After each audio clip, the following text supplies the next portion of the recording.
Hi again, I'm JD, welcome back to my channel.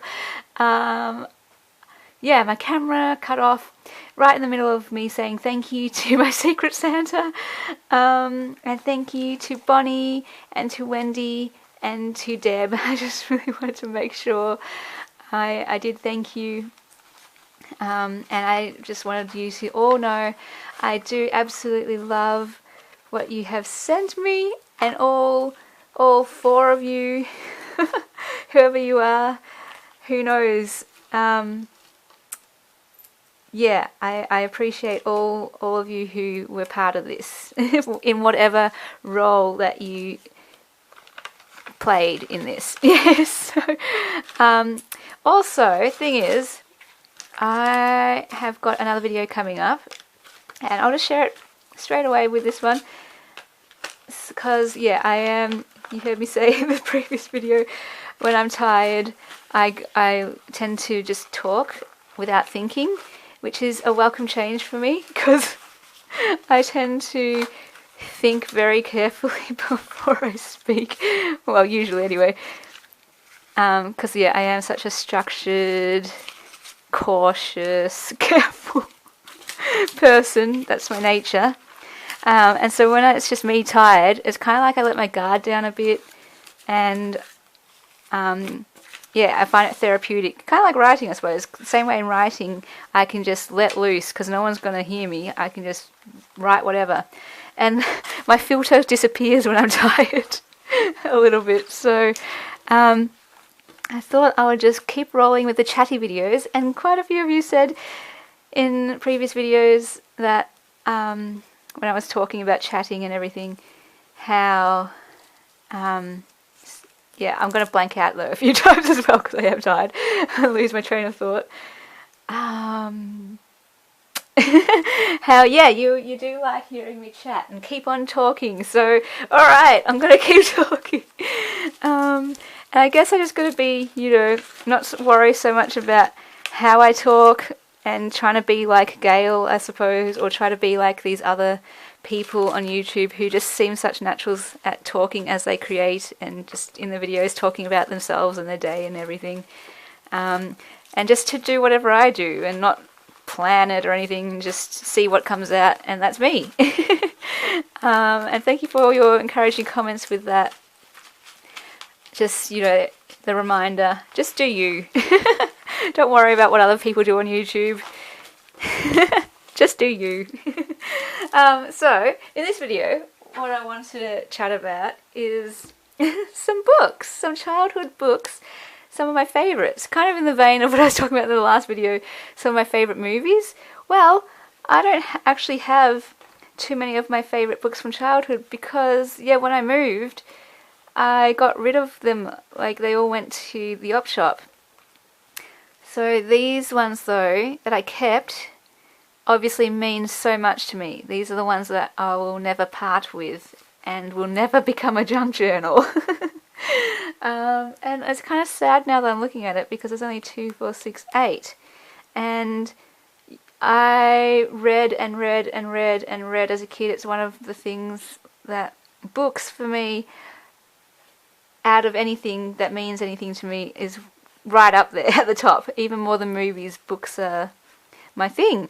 I guess that I'm a writer, so of course they're going to be my thing. And just the memories of reading books, like literally I would get up on a Saturday, start reading, and go to bed. I just adore them. And yeah, I guess I'll just take you through my favourite books from when I was a kid. Clifford! I only had 2 Clifford books, but I guess, well, I love dogs, so this spoke to me, and so I love the Spot books too, but I also like them because they're interactive. Really love the Spot books. But Clifford, the big red dog, and he just looks so friendly and welcoming and cute, and like red's not my colour, and kind of he does look a bit scary sometimes with like the cartoonish nature of it, but I just think Clifford is so cute. In fact, there was always one page that freaked me out a little bit, and it's not going to be this book, it's going to be this one. There was always this one page just as a kid, random things. This one, I always thought, like, I liked it. It's kind of one of those things where I like it, but I don't like it because it freaked me out a little bit. And for some reason, just as a kid, having his paws in wet cement, and then here, and I guess it's because of his face too. Like, I must have been distressed a little bit at him in this situation, I guess. But I just was like, aww. Anyway, I don't know, but you know, as an adult, it doesn't freak me out anymore. But it was just always this kind of weird fascination with this. Anyway, so I love Clifford. Anyone else like Clifford? I really want to get the like all the Clifford books or something. And I know there's one where you can get all of them in one book, like a large book has all. I don't even know how many books there are. I'm not sure if I get that big one or if I just collect all the little ones. I don't know. We'll see. But these ones will never get cut up. I love them. These ones, I like these because I guess look how old they are. They've got dust everywhere and they're just coloured. Anyway, my mum was a nurse, and I think that's how I got them. When her hospital or something was clearing out books, she gave them to me. I think that's how I got these, and there were quite a lot of others that I got through that process. I think, like, this was a long time ago. My memory could be shaky here. And there were a few others in this set. There was a dentist one and some other one, and yeah, I don't know. There's a list of them at the back actually. And because I knew a girl in my class when I was in grade 1, I was in a composite class, Prep 1 and 2, and one of the girls in grade 2, I just thought she was amazing. I looked up to her, and she was diabetic, and I think I found the same kind of thing, a fascination about her having to eat jelly beans and prick her finger, and I don't know. Anyway, just really random connections here that I'm going through, but this is all about what it's like to have diabetes. This one's all about special care of babies, and because I'm pretty sure my mum worked in the intensive care unit at the hospital, and like I would go there, you know, and you'd see her enter the code in the door, and you'd get to walk through there with her, and like special privileges of being the daughter of or the child of someone who works in a hospital, and especially any time that I got sick enough to go to hospital, yeah, you'd get right in and everything because my mum's a nurse and everything. So, and you see her with a stethoscope around her neck, and I don't know, so I guess that's kind of why these ones mean a lot to me, and I just really enjoyed reading them and learning about that, even though I've never wanted to be a nurse or a doctor. Like, I don't have any interest at all in medicine, so I don't know, that's why it's a bit confusing why I like these. But anyway, sentimental. These ones are the ones I was telling you about when I did a book haul video of like these vintage books I got from the op shop. One was a crafting one. And these ones mean a lot to me, especially this one. In general, because I love craft, and as a kid I was always making craft and paper craft. I was always making things like this. But this one in particular means a lot to me because one day my sister and I spent a day, like she just randomly picked it up and was like, let's do something together. And we made, like she helped me make all these craft things, and we just chose maybe 5 different things and made them. And, well, I love my sister. And we always had a close bond anyway. But I guess this one just stands out in my memory. Like, I always loved watching her cook. Yeah, I don't know, just random things. But this was the only time that we actually, I think, well, one of the only times that we did craft together. And because craft is my thing, I was never into cooking. So I would always watch her cook. And I guess maybe that's why it means a lot to me, because she did something that I liked to do. And it was just like a spontaneous thing. It wasn't planned. It was just a one thing, like, let's do this. And it was her idea. And I just loved it. And so these have a lot of sentimental value for me. And because she chose the ones that she wanted to do. And they were often ones that I wouldn't want to do because they looked too complicated. So the fact that she made them, I was like, oh, yay, we're finally getting to do them.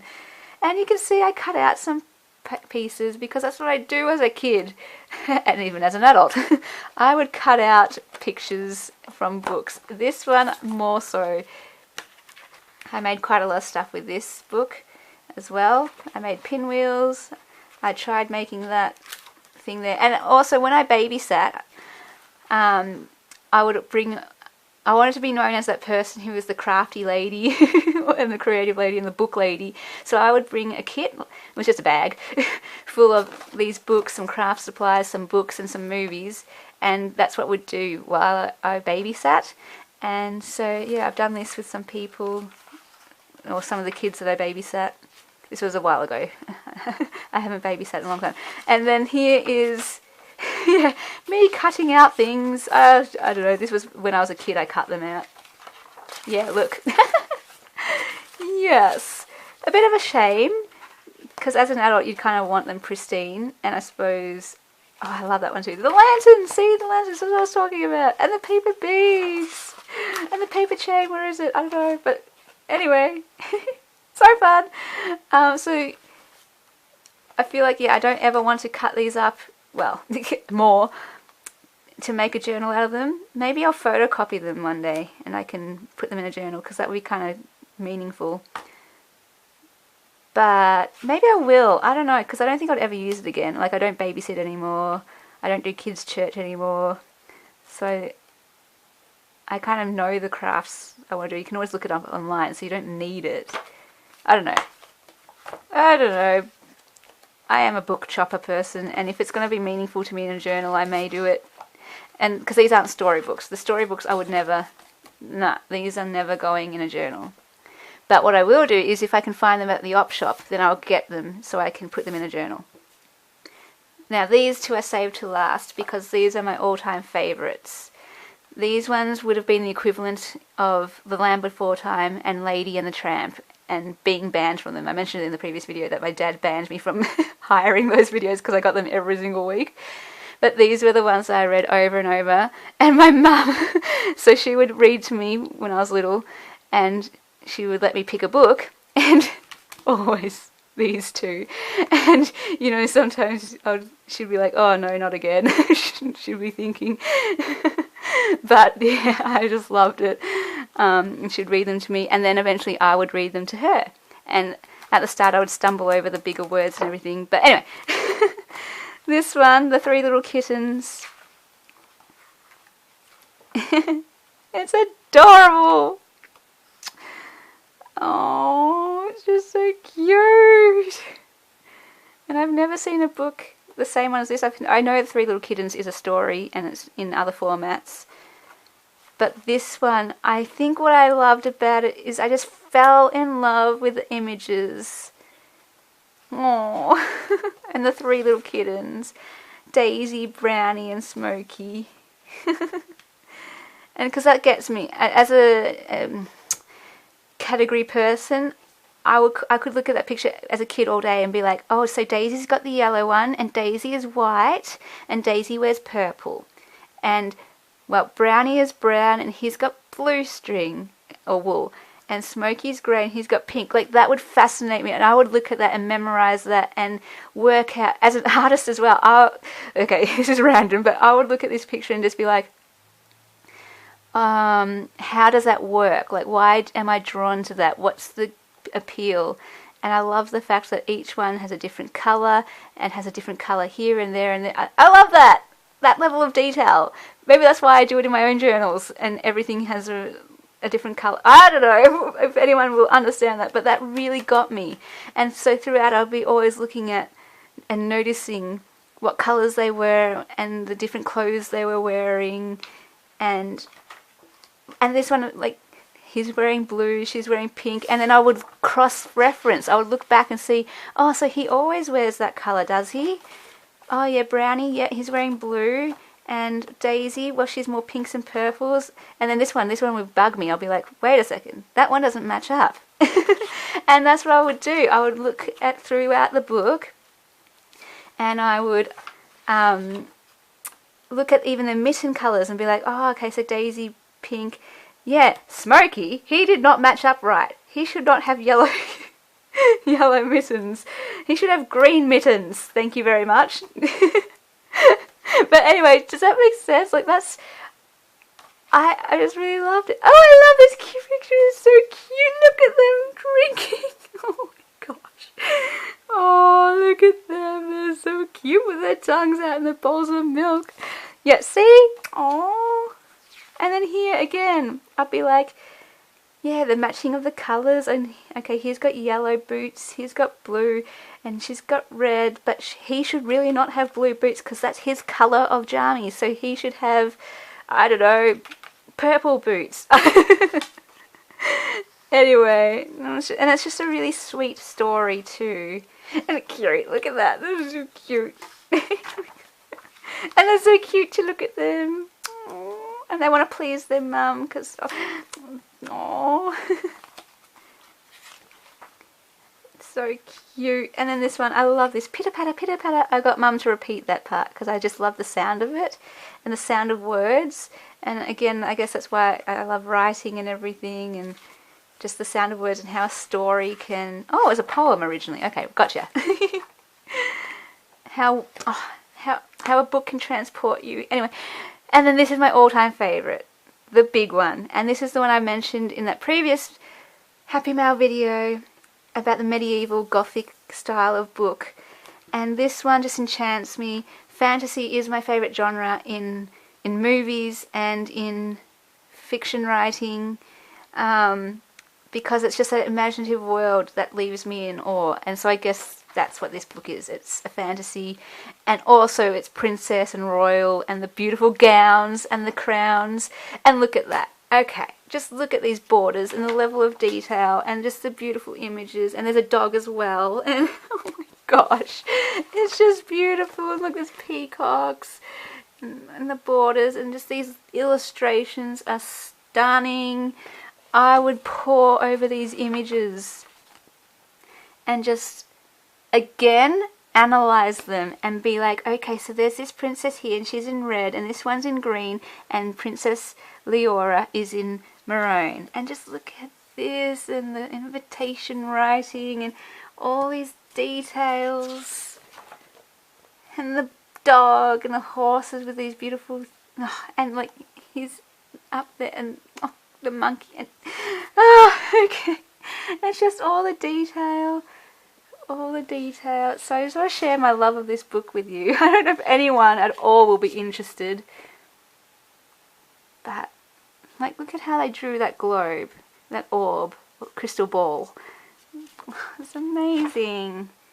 And the detail here, she's going from person to person, and it's like here, this is her going to person. So the border itself is part of the illustration. Oh. And then it's coming up to my favourite page. Sorry, you probably can't see everything. I'm just trying to show you the detail. And just look at those colours. Hey, that's kind of like my one tree actually. Maybe subconsciously I was channeling that. I wasn't thinking of it at the time, but that must have been subconsciously like my drawing. Drawn on for my drawing. And look, see, here's the wizard looking over her in the border.